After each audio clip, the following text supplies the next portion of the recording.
Welcome to the wonderful world of wine, exploring all things wine with you. We are your hosts, Kim Simone and Mark Lenzi, and you can find us on Facebook at The Wonderful World of Wine.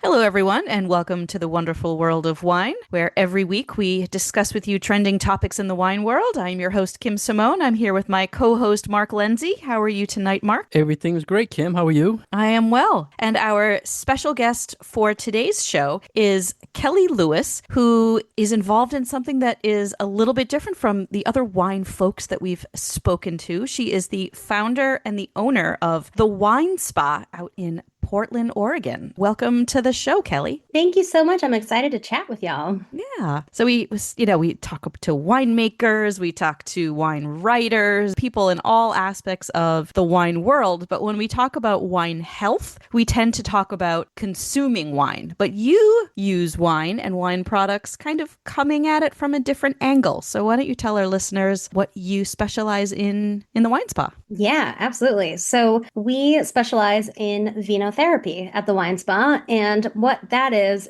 the process of using extracts and antioxidants from grapevine and wine itself. And that sounds a little wild when people first hear about it, because we are the first and only dedicated wine spa in the United States. So it is a newer concept for the US, but it is not a new concept for the world. And my story with how this business came to be is intertwined with my background in the travel industry. And it's a pretty fun story. Let's hear it, Kelly. Yeah. Because one of the things Kim and I always say, and this is Kim's, I was going to steal Kim's line, but she says she likes to know people's aha moment. So what was the aha moment? You're traveling, you see something, and you say, I have to do this. Totally. So I come from the travel industry originally. I own a women's tour company called Damesley, and I was leading a group of ladies across Eastern Europe, specifically in Armenia and the Republic of Georgia, and found myself visiting these different wine spas. And I was sitting in a bathtub of red wine thinking to myself, oh my gosh, this is the coolest thing that I've ever experienced. And it's also so Oregon and so Portland and so quirky and feels so luxurious and fun. And I was sitting there thinking, like, gosh, wouldn't it be cool to bring this concept to my very wine-rich backyard and incorporate Pacific Northwest wines in that way? But I never really thought I would do it, because I own a tour company and that's my main focus. That's what I've been doing for the past 10 years. So being in the spa world wasn't really my forte until one day I was driving down the street and the Massage Envy that I used to go to as a client, the one that I pictured in my head when I thought, oh, gee, a wine spa would be so cool. That would be the great space to do it. They had a for lease sign in the window. And I was driving down and I was like, oh my gosh, maybe this is the sign to like actually do this crazy idea that I have. And so I called the number and really just took one step after the other step, kind of figuring it out along the way. And that's how I opened the very first wine spa in the United States. Very exciting to jump from one industry to another. And kudos to you for being brave enough to just sort of take the plunge, as it were, since you do have tubs of wine, correct? Tubs of wine, yeah. So people have been using wine holistically for thousands of years in Eastern Europe and in other parts of the world. And you can find wine spas in Japan and Italy, in different corners of the globe. So really, we're taking the concept of using wine holistically in this way, which people do because it's so rich in antioxidants, and incorporating that in our therapies. So probably most famous, most TikTokably, we soak in bathtubs of red wine. And it's not just red wine, it's red wine and water and some minerals also. So it's really good for your skin and it's really relaxing. And one of the coolest parts of my business is that we purchase wine from local growers here in the Willamette Valley in Oregon who have wine that they can't sell due to bottling error or processing error or overproduction. So we purchase that wine from them, which is great because it otherwise would have been a loss for our local vineyards, and we upcycle it in our tubs because we really don't care about the taste. We are in it for the antioxidants. So we are helping reduce wine waste in that way. I have so many questions. I don't know where to go. I'm not a spa guy, but this is so fascinating to me. I first want to know, you have the idea,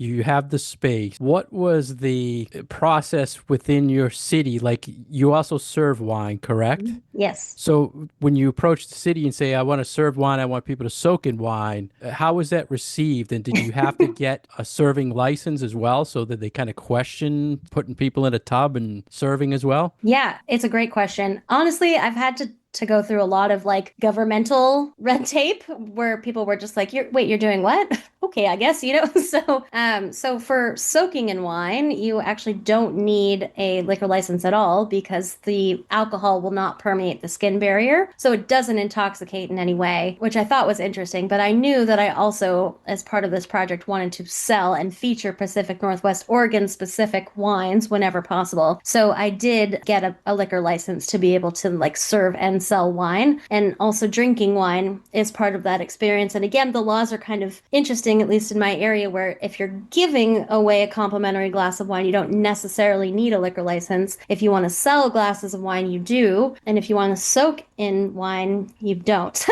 So just to be on the safe side, we say that soaks are 21 and up just because you are interacting with actual wine, and we do have a liquor license for that. But I had to go through so many hurdles in just figuring out how to do this thing because it is so novel. And I would stay up late at night being like, am I allowed to put this down the drain? Like, am I going to run into some issues here? And so I had to fill out, an environmental impact report for the city of Portland and kind of figure out like who I would talk to about that. And, had to kind of go through all the steps to get everything greenlit. But once that was relatively a quick process. So, but you were kind of staying up. I mean, anytime you're starting anything like new like this, you're staying up thinking about, okay, what's the worst case scenario, and how can I like get in front of that before I have to? So I did have to get like some clearances in those capacities. Are there health inspections, like health department inspections and Nope, spot like because I'm that? not serving No. food. Yeah. Wow. Interesting. Yeah, that's very interesting. I really like the idea that you are using the wine that you are because it otherwise might go to waste or Yeah. doesn't have another outlet because it's not sellable by the winery. So it's a really creative way to kind of solve a problem that was already existing, and you came up with a Totally. novel solution for Yeah. a problem that was already out there. And I remember reaching out to my like local wine growing association and being like, who's using wine and wine byproducts in a holistic way? Like who's making scrubs, who's making soaps, Yeah. who's doing things? And they were like, nope, no one is doing that. Hmm. And so I thought, well, I could do that.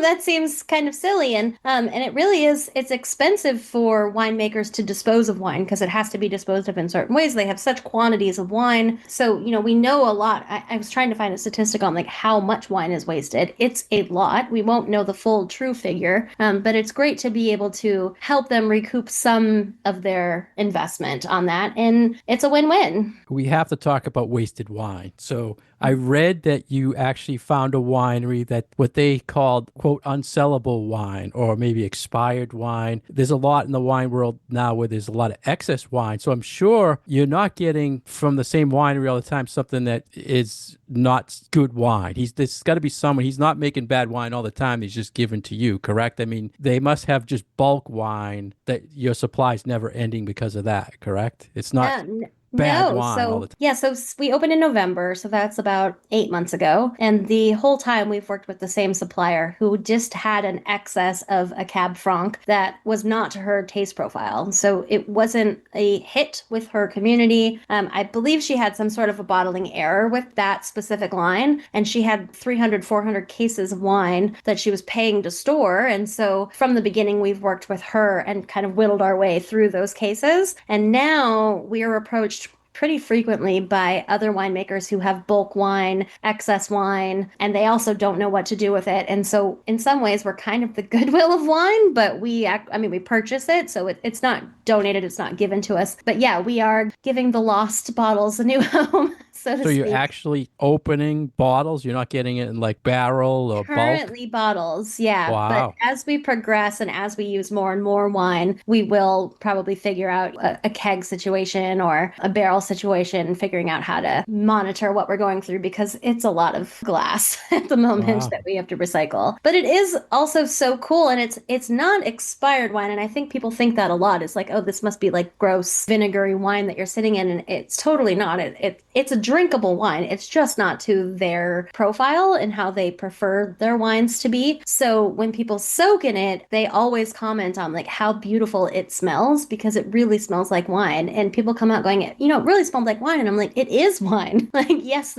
it smells like wine because it is, and it's a lovely wine. It's just not going to be a drinkable wine. So while you're soaking in the vinotherapy tubs, we also serve you a glass of the good stuff. And on the walls, there's a little note in all of our tub rooms that's like, P.S. Don't drink the tub wine.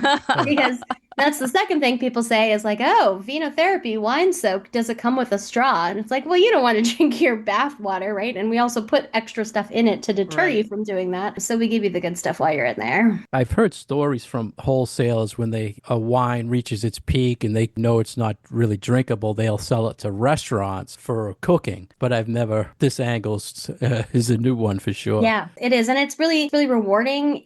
When I started, I had no idea how I was going to do any of this. The places that I went to in Armenia and Georgia, like those were on wine, like vineyards. They were in proximity to wine. So I was like, okay, well, that makes sense. My decision was to open this spot in the city of Portland, not in the Willamette Valley to start, because we also do massage, we also do facials, and I wanted close access to therapists, abundant therapists who could commute every day, because the wine region from here is about an hour and a half and it's drivable, but it's definitely like more seasonal, busier in the summer, less busy in the winter. And Portland Metro is kind of the opposite of that. So opened in Portland and then kind of had to figure out like, okay, where are we getting the people? Where are we getting the wine? How do I make this dream a reality? And I hope the takeaway from this, for anyone listening is like, you don't always know those answers. You just sort of put one foot in front of the other, fill out one form and then another, and then the road appears. Can you walk our listeners through the process? Because I have a few questions. Sure. You walk in, you're preparing this tub with wine and other things. Don't laugh, and Kim's going to kill me for asking this stuff. God. But does it stain your skin, number one? Does it burn, like, say, someone has a cut or something? Are they all wearing bathing suits?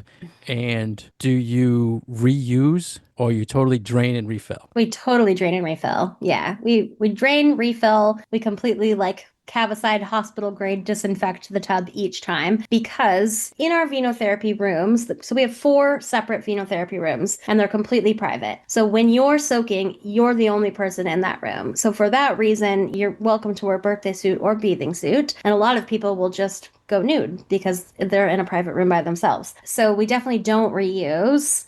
We drain and refill, disinfect the tub every single time. Does it stain your skin? No, it doesn't. I think because there's also some water in there, and the water is twofold. Number one, we have to use some element of water for city drainage laws. And number two, it allows us to temperature control the experience. So you're not just sitting in like a room temperature tub. It is a warm bath and it feels warm and it feels really relaxing. And typically in our spa, you'll do a vinotherapy soak and then follow that with a 50-minute massage or a 50-minute facial. So we're using this experience primarily for relaxation. So the warm tub, the wine, the whole experience really relaxes your body so that you can go in the same room again, going straight from tub to table with a massage table in that same vinotherapy room, into another experience and have your body be more relaxed so that your therapist can do deeper work without really having to, get in there. What's the temperature usually? Over 102.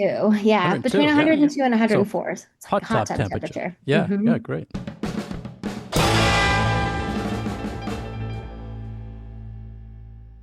Thank you for listening to The Wonderful World of Wine. We are your hosts, Mark Lenzi and Kim Simone, exploring all things wine with you. Our program is supported by Franklin Public Radio. For more information about us, you can go to our website, thewww.wine. Today we have a very special guest, Kelly Lewis. She is with thewinesparpdx.com. Her social media is at winespar_PDX. So we're talking with Kelly Lewis, learning all about vinotherapy. I ask a lot of weird questions, and I get the picture now, Kelly. So now we have to talk about, I saw you were actually listed in Time magazine. They called your business one of the greatest places of 2020. 25. Yeah.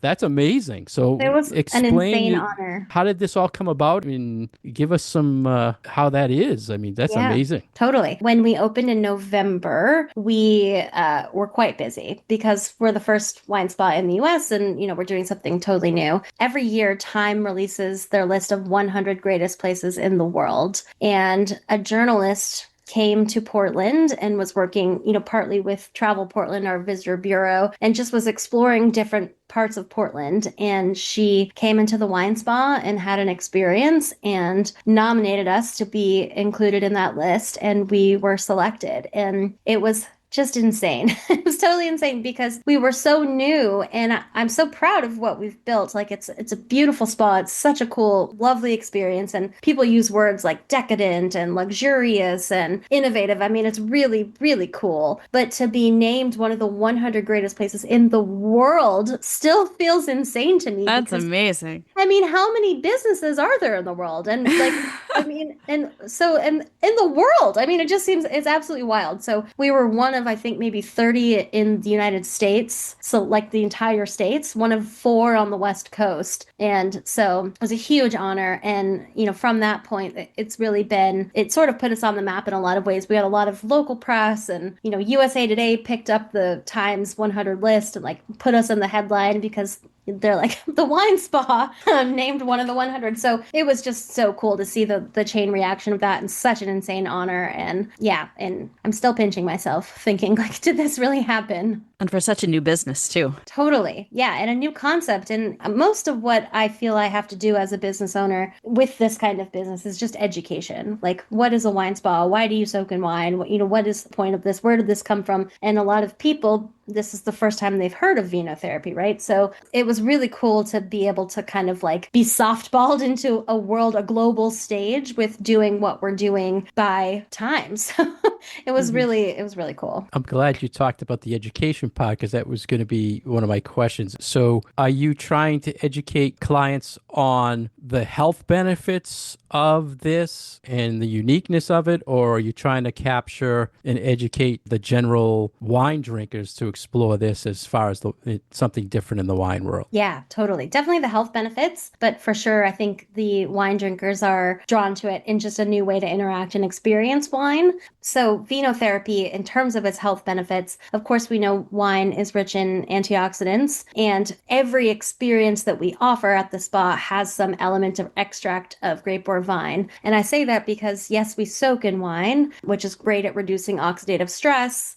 We primarily use it for relaxation. There are some other like scientific benefits, but I feel like mostly when we tell people why we're doing this, it's for relaxation, but it is also great for circulation. It's just a lovely experience. But the other pieces of what we do, so for facials, we partner with a skincare brand called Caudalie, and Caudalie are really the creators of vinotherapy in the skin sense. The brand started on their family vineyard in Bordeaux, and really every single product in their skincare line includes some element of grape. So one of their most popular products is resveratrol lift, which of course contains resveratrol, which comes from the bark or the stalk of a grapevine. And their second most popular product contains viniferin, which comes from the sap of a grapevine. So there's this really fun saying that, like in French, that when the vines cry, the faces of the women glow. And they realized that women who were harvesting grapes and who were working in the fields would take the sap of the grape tree and put it on their skin to kind of help minimize brown spots and aging. And so they started noticing that it really had that strong effect. And then clinical research now shows us that that's 52 times more effective than vitamin C for brightening the skin. So we are so lucky to be partners with them. We're the only spa in Oregon that is, and they flew their trainers from Paris to teach our estheticians on how to do their signature spa services. So we offer Caudalie signature spa treatments in our spa. That's a great connection. I was actually reading about that vinoferrin in one of the wine magazine articles, and you had mentioned about the health benefits. And Wine Enthusiasts, I don't know if you saw, they wrote a huge article about vinotherapy. And one of the questions was, is it legal everywhere to do it? Like, I know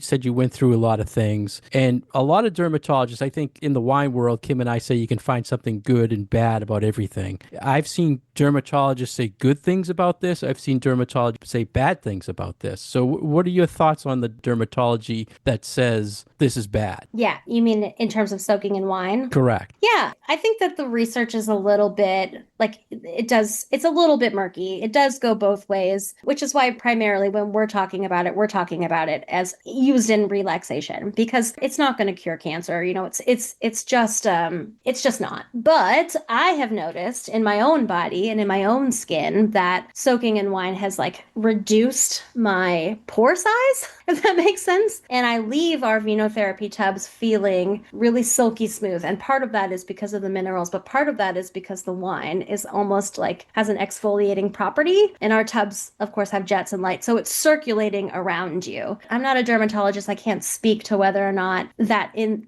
that capacity. But I know for me, I've seen a lot of benefits and it just feels so cool. It's just such a unique experience. So if you didn't put that extra things in the bath, it would probably really dry out the skin, correct? It could, I mean, it's alcohol, so Yeah. for sure it could. Yeah. One of the things I wanted to bring up was the other products, and I know that you work with the folks from France in this company who I know have been around for a long time because I once upon a time had some of their things in my cabinet in my bathroom, and it was like scrubby stuff, and it was all made from the grape products, and I think my cousin gave it to me as a present because they know that I'm in wine. But there are all of these other like benefits to grapeseed oils and the other things that are part of the grape plant, the grape seed, and you also utilize some of those products in the spa as well, correct? Yes. Yeah, absolutely. For skincare, you know, we utilize a lot of products with resveratrol and vinifera. These are words that you hear a lot in my world, in my circle. But also, you know, wine itself is rich in antioxidants. The grape is one of nature's greatest antioxidants, and it's super high in polyphenols, which, you know, reduce oxidative stress and are great as antioxidants. So these are kinds of words that I hear all of the time. And so, yes, we soak in wine as part of one of the things that we do, but then typically, like I said, that's followed with a massage or a facial. So anything that comes out of the body is then put back in. So our massages have grapeseed oil in the lotions. Our facials, of course, have resveratrol, viniferin, and grapeseed oil. So we're rehydrating the skin. So ultimately, when our guests leave, they feel really like silky and hydrated. And that is the goal. Kelly, we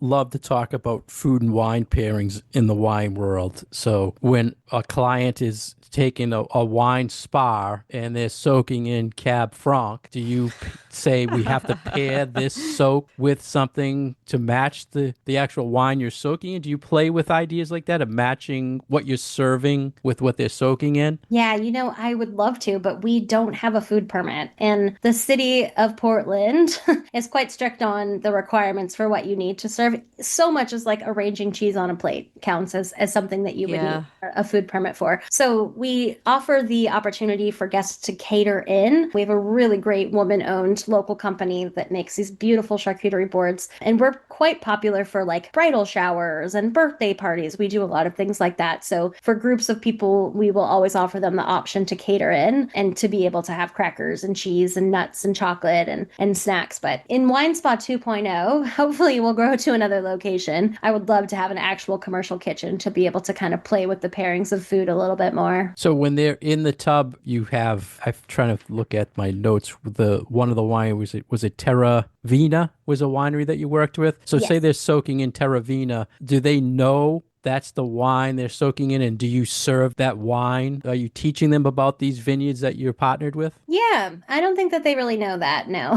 No? Because it's poured into their tub with a decanter, so they wouldn't really see the back end of that. And our partnerships will vary as we grow. Right now it's with Terravina, but you know, there's other, like I said, other wineries that we're in talks with about bulk wine and excess wine, different wines. So we talk about the sustainability aspect, but we don't really highlight the partner. And then we have a rotating list of selections that you can opt to drink while we're there. And that will always include a white wine, a sparkling, a red wine, and they're all Pacific Northwest based. And because I'm a girl's girl, they're all woman owned as much as possible. So we rotate that list out on what we've got available to drink. Do the wineries mind that if you did tell people it's their product, do they take offense to that they're soaking in their wine instead of drinking their wine? No, I mean, we've gotten so much press for them. That's the thing. It's like, Yeah.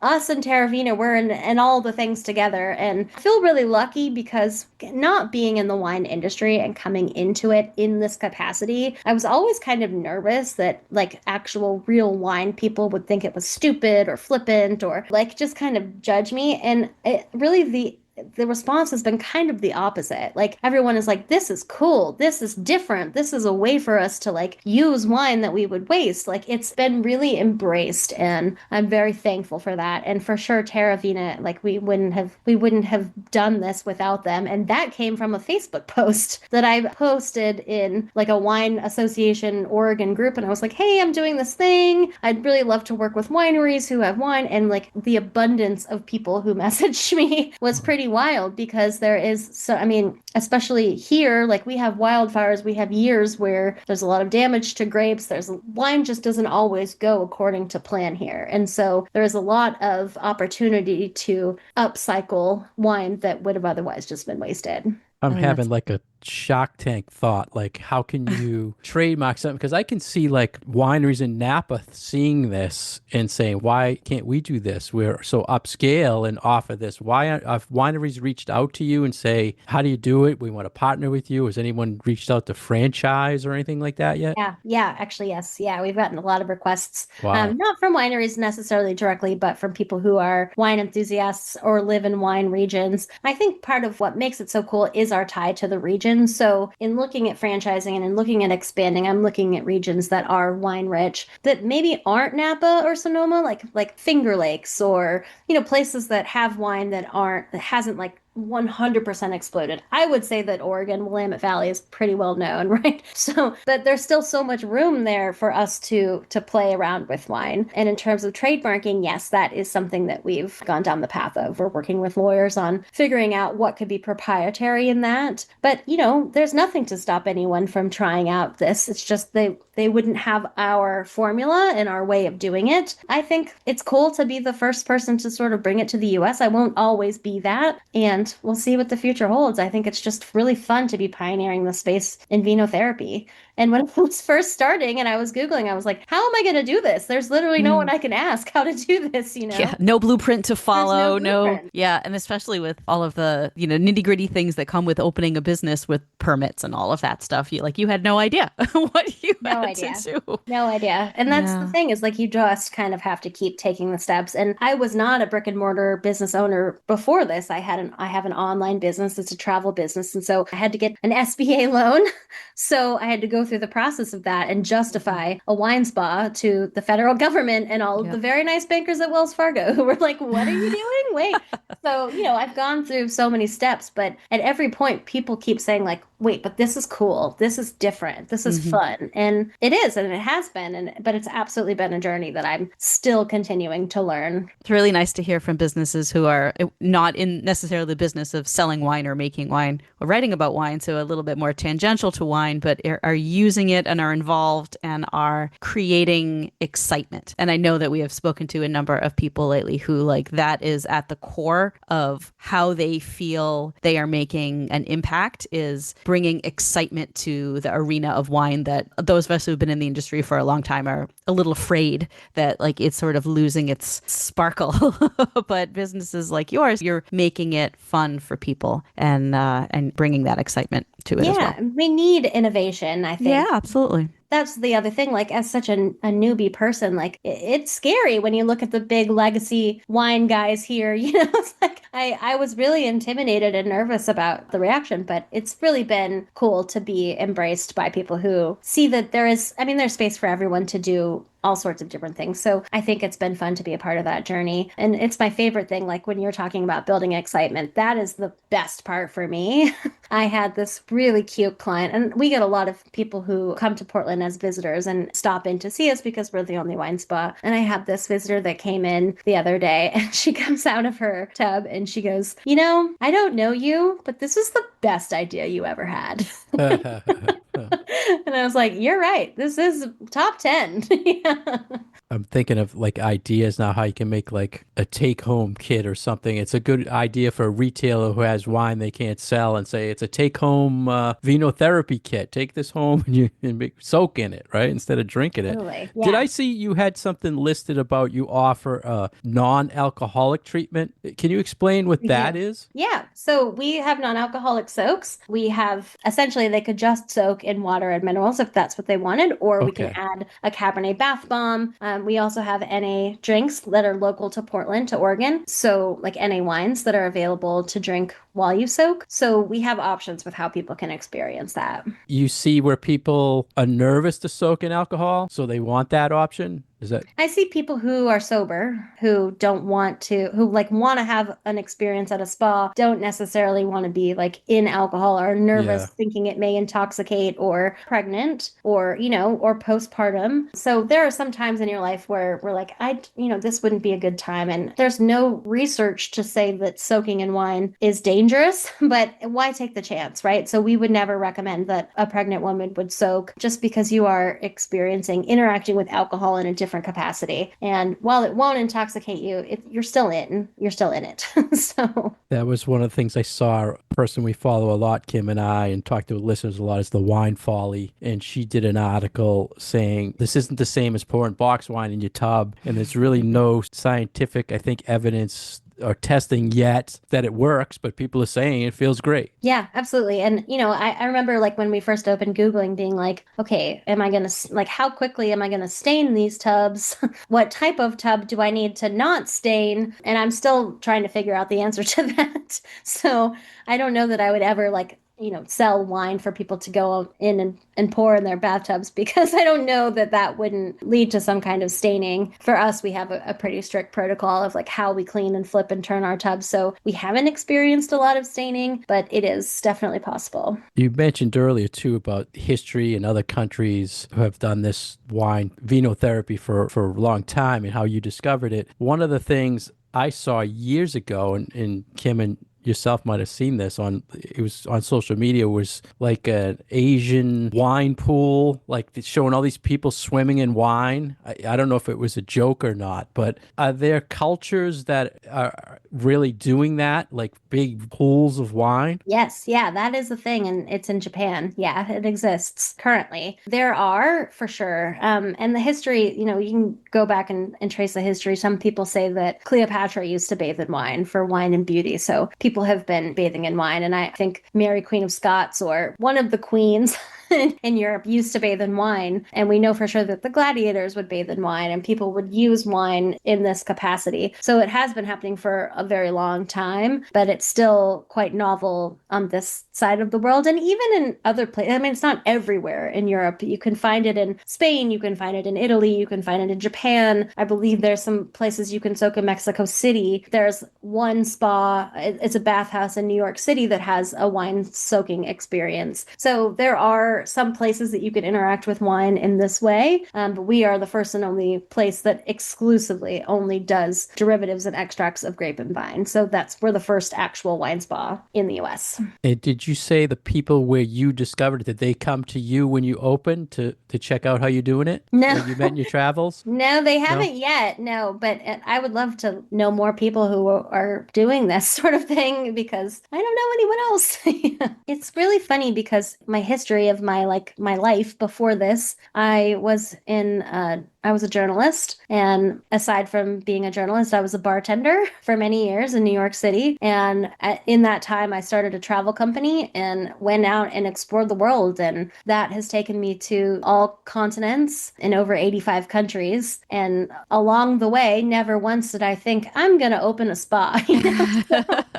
So it's my love of travel and curiosity. But then when I look back at my life, I'm like, right, but I've always had this interaction. Like I've been around alcohol a long time. I've been in hospitality a long time. I'm a figure outable kind of girl. So it makes sense in the scheme of things, but it was definitely not on my bingo card to open a spa. And I've really been supported in that by building just the best team of really, truly talented therapists who do world-class body work and who are amazing estheticians. And so because of that like this recipe is possible because of them. So you don't have to say the actual amount, but as far as pricing, is it comparable to your typical spa treatment? Yes, yeah. What you offer? It's not like, triple the cost of a normal. Oh, no. I mean, it is in other places. For us, it's not because we're utilizing upcycled wine. So our costs are, pretty fixed. But yeah, in some parts of the world, it is quite expensive. For us, our experiences start at $99 and go up to $3.99. So in $3.99, you're getting a soak, a body scrub, a 50-minute massage, and a 30-minute facial. So we really, I feel, deliver a lot of value in that way. Wow. And that's like, what, an hour, 2-hour treatment? 2-hour treatment. 2 hours. Wow.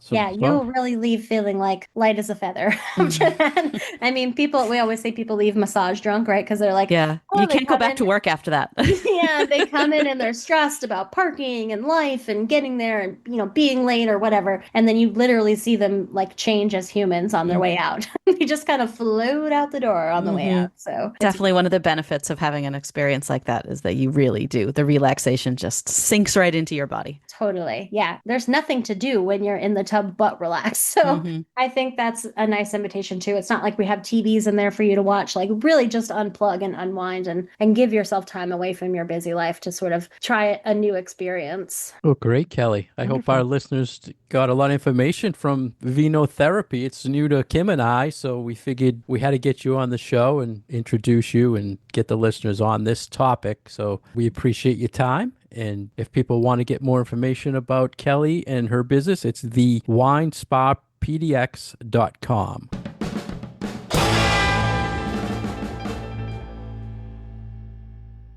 Thank you for listening to us today on The Wonderful World of Wine. We have been your hosts, Mark and Kim, with our special guest, Kelly Lewis from The Wine Spa. You can find our past episodes on SoundCloud and iTunes. We are supported by Franklin Public Radio. And if you want more information about us, you can find us at www.wine. Cheers. Cheers. Wine, wine, wine.